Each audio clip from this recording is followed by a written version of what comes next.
That was a very impressive biography. Hopefully we're all impressed because I wrote it. I am delighted to be here at Eastern Mediterranean University. As Ahmed said, I have a long, unfortunately too long, I'm getting to be old, relationship to Cyprus. I served here at the American Embassy from 1968 to 1971. And my oldest child, my first child, my daughter, was born on Cyprus. And 2 minutes ago, as I was having lunch in your dining room, my wife called me from the State Department and told me my daughter just got engaged. So that's good news for me. Cyprus is a blessing for her. It's a blessing, and all I can say is it's about time. So I'll talk a little bit about U.S. foreign policy and where I think not just U.S. foreign policy, but where international relations in general are going. And then I really would like to take your questions. I do not work for the U.S. government, so I can say what I want. I will try and distinguish between what I think I know and what I think I'm guessing at and what is just personal opinion. There is a temptation by anybody when you get up before an audience to start talking as though you know something, and frequently we don't. In discussing what will happen, I often quote the famous American baseball player who once said, "The trouble with trying to predict the future is you don't know what's going to happen." I agree with that too. So we are here today in Cyprus at a pivotal point, I think, not just for Cyprus, but in international relations in general. And the world, which is being recreated or reshaped by a variety of forces, which generally goes under this name of globalization as though it were a political philosophy, but it isn't. It's simply an accumulation of technical and demographic trends, is changing rapidly, and I would be a fool to try and tell you that I'm really clear about where this is going to come out. I don't know. But I do know that there are certain trends that we can follow, and some of those are reflected directly in American policy. We now have an administration in the United States, President Bush, beginning his second term, that has generated a great deal of controversy and, I must admit, unhappiness around much of the world. The United States finds itself at the moment in a situation like everything else, which will not last, which will change over time, but as the world's only superpower. The French refer to us as the hyperpolaire, the hyperpower with the note of derision. It is not a position that the United States particularly sought, but it's certainly not one that it's going to reject. It came about because the traditional bipolar world that I knew when I joined the diplomatic service in 1966, which was the Soviet Union and its allies on one side, the United States and Western Europe on another, and this great group of people that came out of the non-aligned movement, supposedly, that it was a result of the 1956 conference in Indonesia at the town called Bandung, which included India, Indonesia, Egypt, Yugoslavia, and there's a fifth country, and I can't remember, China. I don't know. Ended. And it ended because the Soviet Union, much to everybody's amazement, and I think with a very healthy dose of good luck, collapsed without involving a nuclear confrontation. I think the United States and its Western allies performed some cautious diplomacy, but I think there are times in history when history is shaped not by how smart you are, but by the oddest chances of fortune. There was a point in the American Revolution where our General George Washington, who was really almost personally responsible for the successful military engagement, was in the sights of a British officer, a marksman, who decided that it would be ungentlemanly to shoot him. And as a result, Washington was not shot. He went on to lead our country, to be our first president. Had he pulled that trigger, history would have been different. There's a time when Adolf Hitler was a corporal in the German army in the Bavarian regiment in World War I, where he was wounded. Had he been more seriously wounded and died, history would have been different.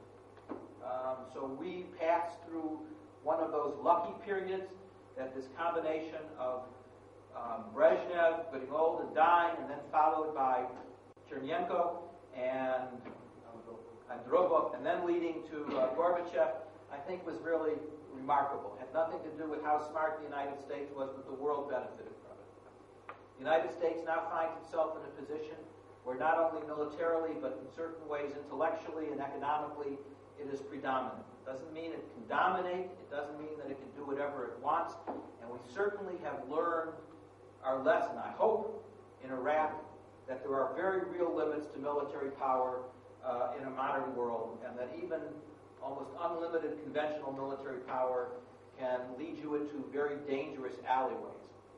Nevertheless, the basic goals that the United States believes in and puts forward, sometimes unevenly, sometimes you may say even hypocritically, but nevertheless I believe are fundamental to who the United States is as a nation, as a people, not one political party or another, I think are important, and I think they are worthy of respect. That is, we believe that democracy is better than not democracy. Winston Churchill once said that democracy is the most inefficient of all forms of government except everything else. I think democracy really is the only form of government, and I will tell you why. There was a mayor of New York, his name was Edward Koch, K-O-C-H, who used to walk through New York and he'd say, "How am I doing?" That's what democracy is. Democracy is feedback. If you do not have democracy, whether you're the Congress Party in India or the Communist Party in the Soviet Union, whether you're a man who runs his own company or you're Saddam Hussein, people start to tell you what you want to hear rather than what the truth is. And the only kind of checks and balance you have in the real world is accurate information. So in its own way, democracy, which for many years, especially when it was confronting fascism and communism and the other isms during the 1940s, turns out to be the most effective way, if you think in terms of computers, because it provides the most accurate feedback. The other part of this globalization, of course, is open market economy. I'm convinced that one of the principal reasons that the French people heartily rejected the European Constitution, they talked about this Anglo-Saxon liberal economy. Like democracy, this is not a creation of the United States, but certainly with the collapse of the Soviet Union and with the incredible economic growth that we saw beginning in the 80s in the Asian tigers, Singapore, Taiwan, Hong Kong, Shanghai, South Korea, it is clear that in choosing economic models to follow, that by and large the free market, the open market, is one that produces the most wealth the most quickly. You can make a philosophical argument that maybe this wealth comes at a price that you're not prepared to pay, which I think is what the French did, but nevertheless, as a means of producing wealth, which you could then argue can then be redistributed to forward social goals, it's very important. The third part of the democracy and the economic is, of course, what we generally lump together as human rights, women's rights. Again, all societies are not fully in line with even their own teachings. The United States is attacked, or not attacked, but the United States is derided through much of Western Europe because it has the death penalty, something that I would prefer to see gotten rid of, but nevertheless, basic human rights, that is the rights of individuals, that includes the rights of freedom of religion, freedom of speech, seem to be ideas that have enormous attraction all over the world. There was a time several years ago, for example, when the Prime Minister of Malaysia, Dr. Mahathir, made the point that somehow Asia had a different kind of democracy, and it turns out, as you saw by the voting in Iraq, people pretty much are the same. They want equal rights, they want to practice their religion. There does seem to be some universal values. There may be cultural values that conflict with it. My wife is a career diplomat, and she visits Saudi Arabia, and she hates it. And my wife is vigorous, and she does exercises, and she knows the rules about men and women. And she was in Jeddah at the fancy hotel that the embassy put her into, and she went down to the health club to exercise. She said, "I know that we can't exercise with men, but can you tell me what hours I can use the health club?" And they said, "You can. You can't use of the pool, and she said, it's incredible. How can you have a modern country where 50% of the workforce, 50% of the intellect, being women, are totally excluded, and then you have to take a large percentage of the rest of the workforce and use them to do things like driving them around and protecting them. So those are the three groups of values that I think the United States truly believes in as a society. There are limits to all of them. What we have learned in terms of democracy is that one man, one vote, as someone once said, one time is not democracy. And that to have a real democracy, it is not only enough to have a political system that you have voting, but it needs all of these institutions that build up the democracy. It needs universities.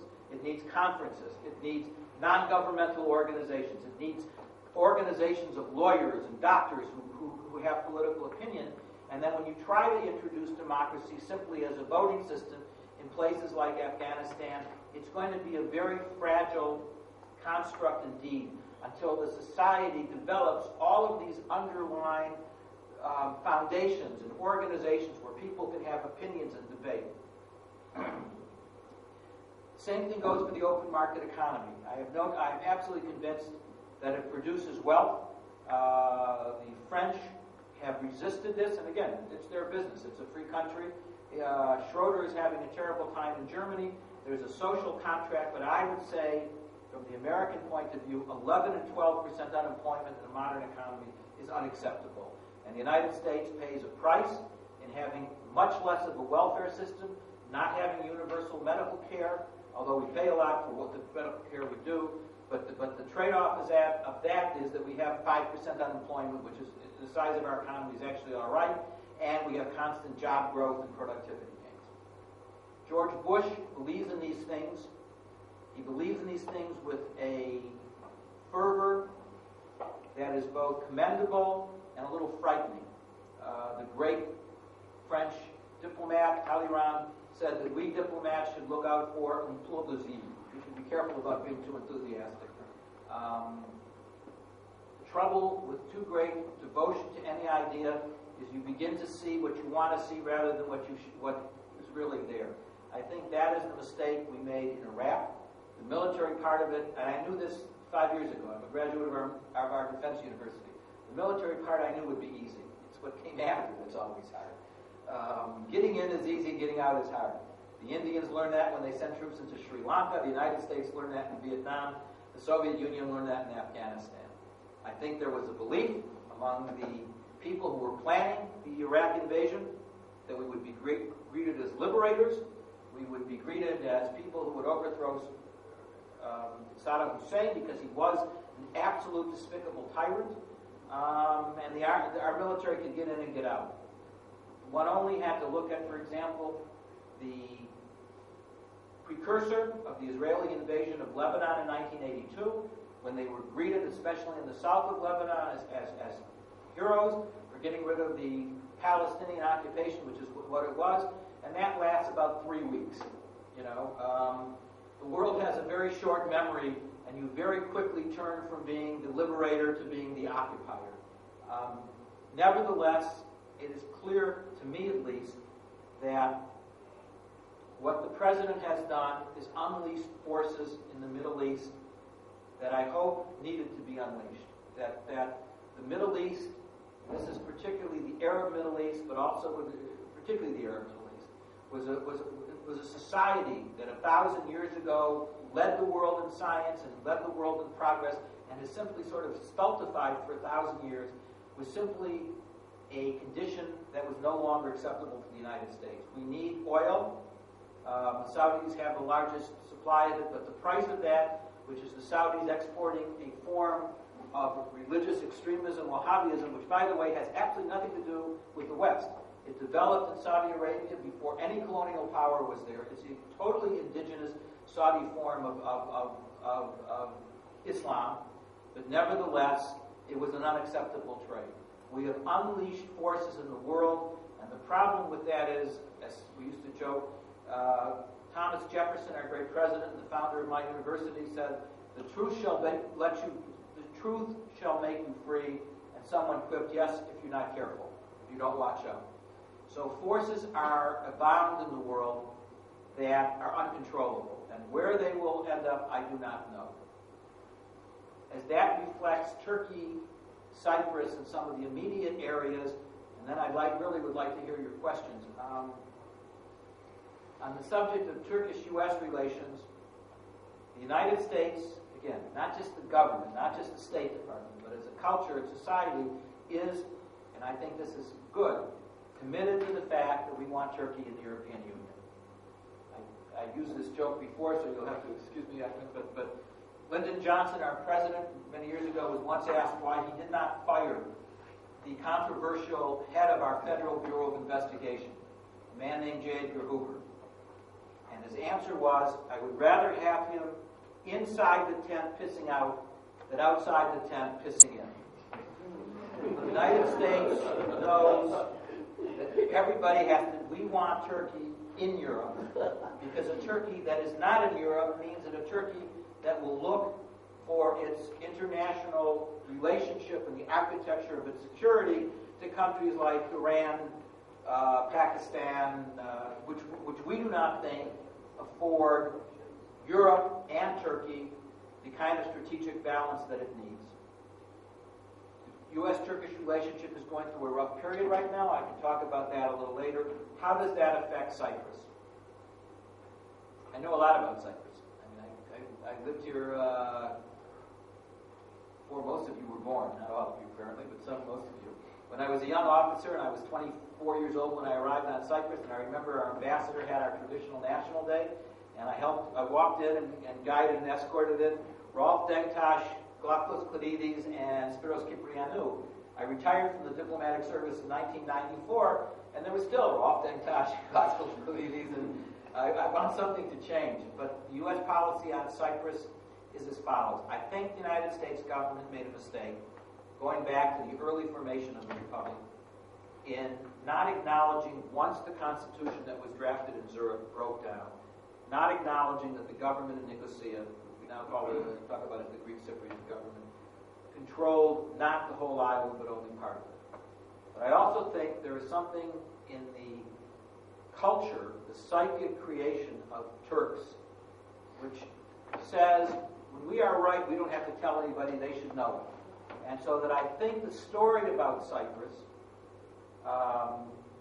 narrative is the new word in international relations, the narrative that grew up about Cyprus was pretty much created by Greek Cypriots and by their colleagues, Greek Americans, Greek Cypriot Americans. And I think they believe it. It is a mistake to impute that these people are lying. They believe this. They believe that they tried to create a republic and that, well, they made some mistakes, etc., etc. And the problem has been that because there has not been until recently a clear voice on behalf of Turkish Cypriots saying this was not the case, the history has been pretty much written by the Greek Cypriots, and that creates a problem. The United States very much supported the Annan Plan, although I will tell you that the actual working of the Annan Plan was almost unworkable. It was 900 pages, and you read it. I have a degree in political science. I didn't know how it was going to work. Nevertheless, it would have brought about what needs to be brought about, which is a merger or reconciliation on the island to at least begin the process. I have a colleague who actually is a very smart guy, Raoul Durick, who says the Cyprus problem has been solved, and this is what you see. This is the solution. It is not inevitable. There are islands. There is an island in the Caribbean that the French call Saint Martin and the Dutch call Saint Martin, or however they pronounce it. There is the island of Hispaniola, half of which is Haiti, the other half of which is the Dominican Republic.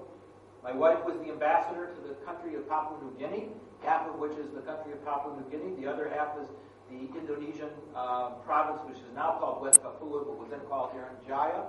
So this could be the solution. But it's important for both the Greeks and the Turks that we not let that happen, or at least we do as much as we can to prevent that.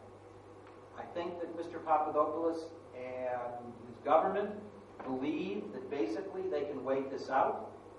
There was a misconception, that if the Turkish Cypriots vote yes for the plan and the Greek Cypriots vote no, the EU said, well, we will make special concessions for the Turkish Cypriots. But since everything the European Union does is by consensus, and since once the once the Cypriots became part of the European consensus, it was never clear to me how this was going to work. So I think that the government of Mr. Papadopoulos believes that they can simply wait this out. I do not have a lot of faith in the ability of the European Union to carry forth their promises. It is not an organization that has a lot of backbone. It has as much backbone as the piece of spaghetti I had for lunch today. And so the burden will fall to the United States and to those few other powers to do what it can. We saw the beginning of that yesterday when an American congressional delegation landed at Erjan. Did I say that? And created quite a stir. But again, it's going to take continual reminding of people in the United States about the importance of Cyprus to try and bring a solution. I work for a Jewish American organization, and for me, besides the personal involvement that I care about Cyprus, I was 24 years old here, I was skinny, I was handsome, I had a great time. Learned to eat chef paella, we drank a lot of KO brandy. It used to cost 60 cents a bottle, and we said it was worth every penny of it. But aside from the personal involvement, there is a reason beyond that. I follow very closely the events in the Middle East. Obviously, my organization is a great supporter of Israel. We very much want there to be a negotiated settlement in Israel, between Israel and its Palestinian neighbors and its Arab states, because it's enough of this war. And we believe that a negotiated settlement of the Cyprus problem would be a very valuable example of that these difficult problems can indeed be negotiated without using guns and bombs. So there is a personal reason why we support a unified Cypriot state. I'm very much impressed. I mean, I know something about Cyprus. This university just blew me away today. I mean, 16,000 students, 68 countries, 14,000 students. Some of them count twice, but 14,000 students, 68 countries. None of this was here when I was here. So you all should be proud. And the fact that what a multinational university is the way the future is going to look, I think. The world will be multicultural. The amount of... again, you are young. You take this for granted. 2 years ago, I was up on the Golan Heights with a group of journalists that I had brought to Israel. My wife was on a boat in the Bismarck Sea with the president of Papua New Guinea on her satellite phone from the embassy, and she telephoned me. Now, you guys don't think there's anything amazing about that. All I can tell you is my daughter was born on the island of Cyprus. We had to call my wife's parents to tell them they had their first grandchild. You booked the call through London. You waited 4 hours. It was a radio telephone. And this was not 1,000 years ago. My daughter's 35. We're talking about the 20th century. So the world is changing radically. And I will be brief, and then I'd like to take your questions. What I'm afraid of, and what we talked about before at lunch, is that globalization is not a policy. No one thought it up. There's no people sitting around the coffee table somewhere in New York. It's simply the forces that are unleashing it. It has good and bad. For those people who benefit from it, for those people, you have a lot of Iranian students who come here who are able to get on the internet and talk to their families, it produces good. But there are whole groups of people and whole areas of the world that are left out of this. For whatever reason, it's not a question of whether they're at fault or not at fault. The metaphor that Robert Kaplan, the author, who's a close friend, whose brother is my best friend, uses, as he talks about the world as being one of these stretch limousines that you see in American movies with the smoky windows that you can't see in, driving through Harlem, the great slum in New York in the 1970s, while all of this turmoil is outside the limousine. Inside the limousine is the Western world, Western Europe, the Japanese, South Korea, and a few others. And then outside of the limousine is a lot of the rest of the world, much of Africa, much of the Middle East. And that is really a frightening metaphor, because those people who are left out are simply not going to sit back and say, you guys enjoy your weekends, wherever you go. You guys enjoy your television, and why we have nothing. And so that I think the world faces a really challenging, which is a diplomatic way of saying frightening, series of futures, and I really don't quite know how it will come out. The problems of nuclear proliferation, which the Bush administration has been worried about, is legitimate. The problem of some sort of a non-government organization like Al-Qaeda getting a hold of biological or nuclear weapons is absolutely staggering because they would use them. But I don't have a prediction on that, how it will come out. All I can do is have a hope that it will come out for the best, and if we all work together at it, it may, but then it may not. So given that, I can read the body language. I think I've spoken long enough, and I would very much like to hear your questions and comments, and you can tell me why I'm wrong. Thank you very much, Mr. Jacobs. I'll ask the first question and then we'll open it up to the floor. You said that the Annan Plan was unworkable. You thought that the Annan Plan was unworkable. Unworkable in the sense that, first of all, it's 900 pages. No one can read it. And second of all, people who are smarter than I said, this idea of a Senate that can do this or that, I would say unworkable. Not very efficient. But the point was, it wasn't designed to be efficient. It was designed to begin a process of reconciliation. I take it back. Not that it was unworkable, although it was very difficult technically. But the problem, as you know, in Cyprus, and the problem that Americans and Europeans don't know who aren't here, is there was a constitution, the Zurich Constitution, that was really quite like the Lebanese that said there would be a Greek president and a Turkish vice president, Faisal Pachuk, and a Greek speaker of the House. And I think it is absolutely justified that Turkish Cypriots who remember this, but of course no one else does outside of Cyprus, understands that, you know, having a constitution that supposedly had all these guarantees didn't do anything for them when Archbishop Makarios essentially unilaterally abrogated that treaty. And so they have a right to be skeptical. When I said it was unworkable, I only meant that it would be it was very complex. And it took 7 years, and it took